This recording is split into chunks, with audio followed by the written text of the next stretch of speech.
Pa dobro, bolje išta nego ništa.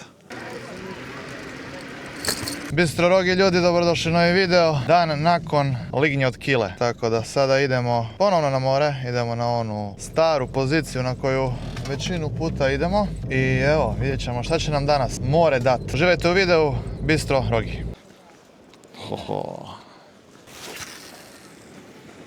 Evo ga, danas smo malo uranili. Malo puno, još je rano, ali stigli smo i zauzeli poziciju. Koliko je? 4 sata.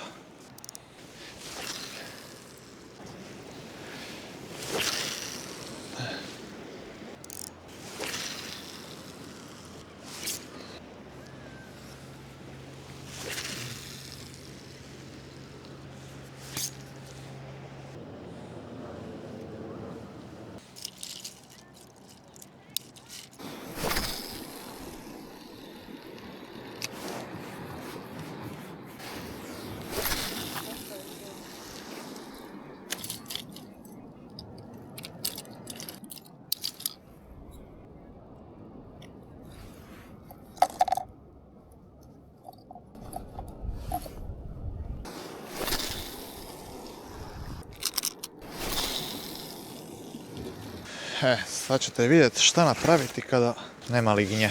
Ovako uzmete stvari, stavite stvari u auto i odete tamo gdje ste digli lignju od kile. Pa da vidimo. Evo me u Cavtatu. Stigli smo. Veliki pozdrav za klince što dolaze na ribu. Evo upravo je friend tamo, digo je isto jednu veliku. To je na kraju jedna ona što je meni ispala jučer ili dopratila. Idemo dići još jednu, nadajmo se. Bistro Rogi.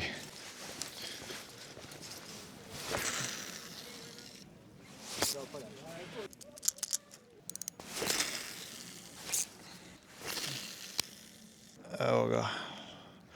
Nisam ja ulovio, ali je ulovljeno. Pa dobro, bolje išta nego ništa. Neka.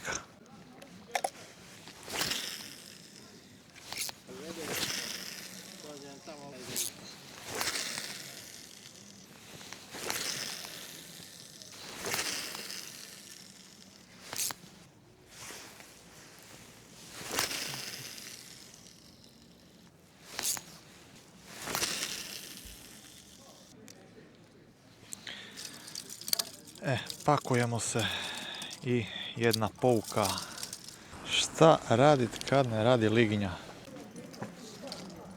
Evo nas u autu. Uglavnom, šta radit kad ne radi lignja? Svakako trebaš izaći na more da vidiš da lignja ne radi. Ali nije ni da nije radila, meni nije radila. Frendu je radilo. 2 lignje je digo. I još jedan dečko je prošao i uspio dignuti 2 lignje. Meni nije radilo danas. 18.1. zapisati negdje, ne znam, na papir ili šta već i vidjeti kakve su bile danas struje, plime, oseke, mjesec, temperatura, sve živo. Moglo se i primijetiti danas da dosta ljudi nije izašlo na more, dosta ovih starijih, iskusnijih. Tako da vrlo vjerovatno oni nešto znaju, šta ja ne znam. A to ću skužit i naučit ako uspiješ vodit neki dnevnik. To je šta radit kada ne rade lignje. I svakako treba izlaziti jer trebaš sve sam skužit, najbolje ti. Zapisuješ kad uloviš i zapisuješ kad apsolutno ne uloviš ništa i ništa ti ne doprati. I kasnije ćeš znat po osjećaju, po iskustvu, po svemu, tako da treba opet ići.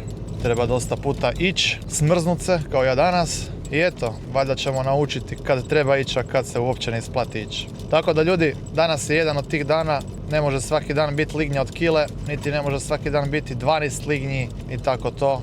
I ja odem nekad doma bez lignje. Ljudi, vidimo se, Bistro Rogi i uživajte.